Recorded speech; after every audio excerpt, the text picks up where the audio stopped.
Įsivaizduokime uždarą patalpą, į kurią nepatenka saulės spinduliai. Joje nėra žemės, tačiau keliais aukštais auga žalumynai. Augalus galime auginti ir be dirvožemio. Tai įmanoma, jei vandenyje bus visų reikalingų mineralinių medžiagų. Šis būdas vadinamas hidroponika.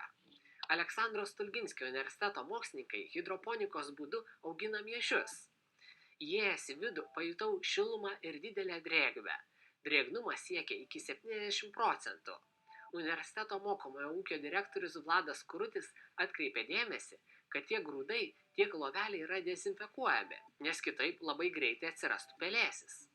Sudaiginti grūdai auginami 7 paras. Kai želmenys užauga, jie sušeriami universiteto ūkyje auginamiems gyvuliams. Mokslininkai atlieka tyrimus. Želmenys sumaišo su stambiaisiais pašarais ir šiuo mišiniu šeria melžiamas karves. Pasirodo, karvės nuo tokio pašaro yra gyvybingesnės ir sveikesnės, o pienas maistingesnis.